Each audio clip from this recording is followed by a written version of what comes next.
kami dari kelompok 8 menerangkan tentang kreativitas sebagai basic skill.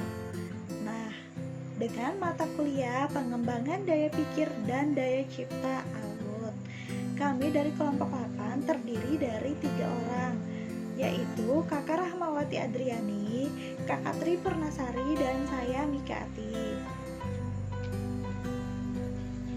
Nah, dari gambar di bawah ini, aktivitas apa yang sedang mereka lakukan? Apakah anak-anak tersebut kreatif? Pertanyaannya, bagaimana memahami kreativitas dalam perkembangan anak usia dini? Dan bagaimanakah pengertian tentang basic skill atau kemampuan dasar pada anak usia dini? Dan bagaimana menerapkan basic skill ALUT dalam kehidupan sehari-hari? Nah, di sini ada kecerdasan. Kecerdasan itu atau disebut dengan multivalent intelligency. Itu adalah kemampuan menyelesaikan tugas sehari-hari, kemampuan untuk menghasilkan persoalan-persoalan baru yang dihadapi untuk diselesaikan, serta kemampuan untuk menciptakan sesuatu yang akan menimbulkan penghargaan dalam budaya seseorang. Itu adalah kreativitas. Selanjutnya ada teori kecerdasan. Dalam pengembangannya yang diperkuat oleh Armstrong tahun 1993 dalam Musopir tahun 2004 mengenai pandangan pokok teori multi inteligensi, ada 4, yaitu yang pertama, setiap anak memiliki kapasitas untuk memiliki 9 kecerdasan. Yang kedua, perkembangan kecerdasan dan tingkat penguasaan tergantung dukungan, pengayaan, serta pengajaran. Dan yang ketiga, kecerdasan bekerja sama dalam kegiatan sehari-hari. Dan yang keempat, setiap anak memiliki berbagai cara untuk menunjukkan kecerdasannya dalam setiap kategori. Nah, kreativitas menurut Erik Erikson yaitu usia 3,5 tahun hingga 6 tahun adalah masa terpenting bagi seorang anak untuk mengembangkan kreativitasnya. Dan Erikson mengatakan pada masa ini adalah masa pembentukan sikap yang dihadapkan pada rasa bersalah. Anak-anak akan mendapat lingkungan pengasuhan dan pendidikan yang baik, akan mampu mengembangkan sikap kreatif, antusias untuk bereksplorasi, bereksperimen, berimajinasi, serta berani mencoba dalam mengambil resiko. Nah, kita lihat di sini ada 3 pandangan.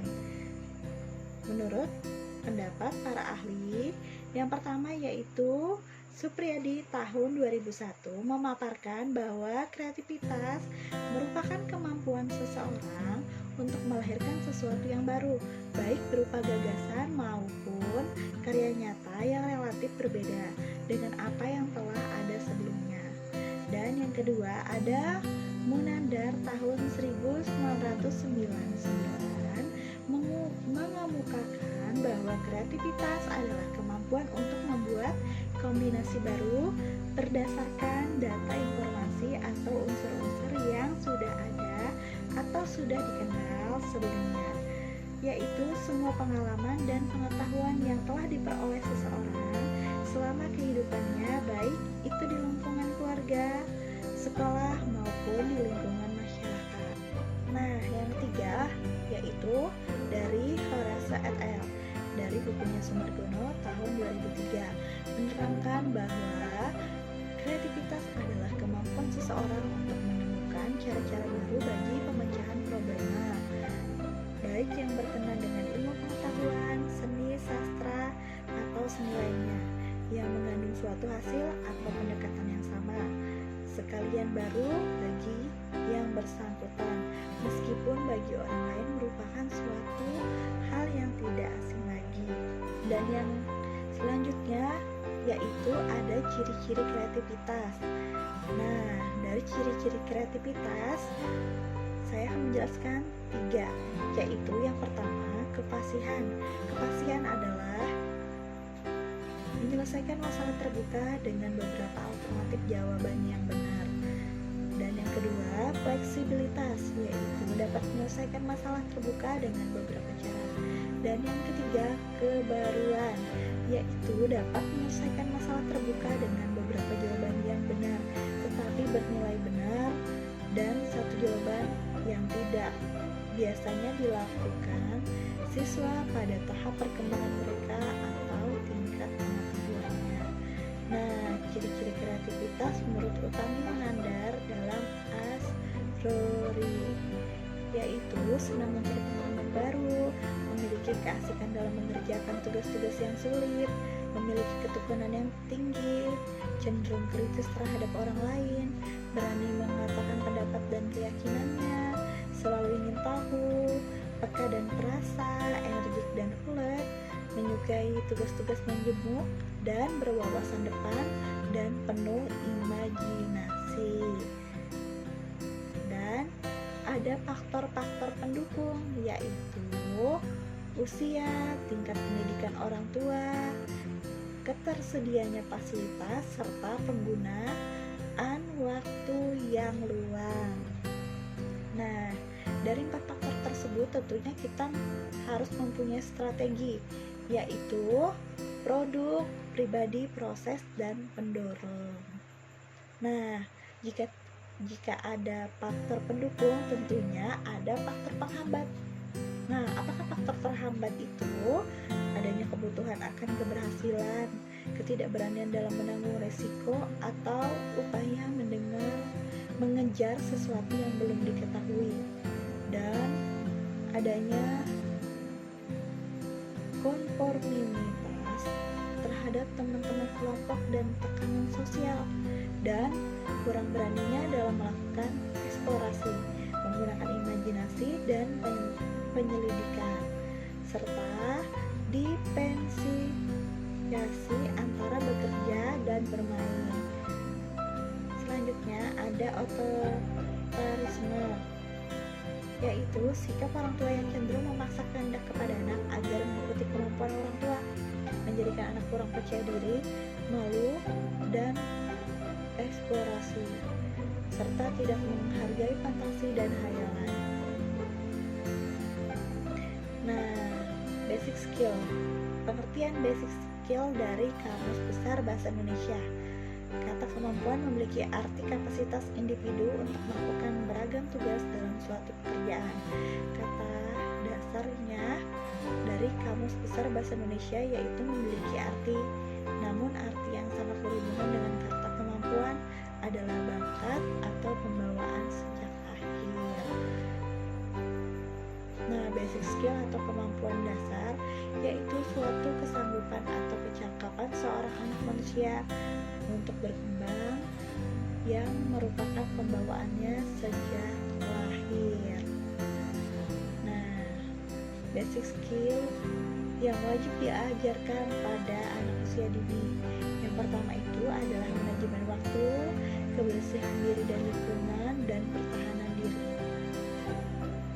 Nah, jadi kita sebagai guru harus mengembangkan kreativitas anak sebagai basic skill. Kita sebagai guru harus menjadi model, fasilitator, mediator, dan inspirator bagi anak usia dini. Nah, tanggung jawab kita sebagai guru yaitu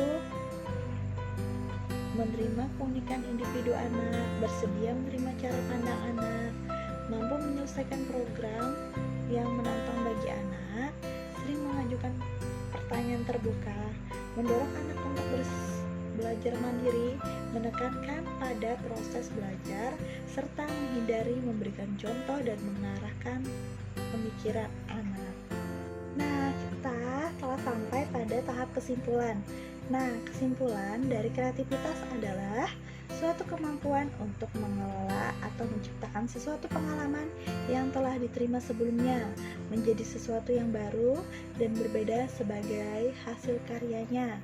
Dalam pengembangan anak usia dini, kreativitas sangat penting untuk dimunculkan, dipupuk, dikembangkan yang mencangkup seluruh aspek perkembangan anak, yaitu bidang pengembangan kognitif, nilai moral agama, sosial emosional, bahasa, seni, dan fisik motorik.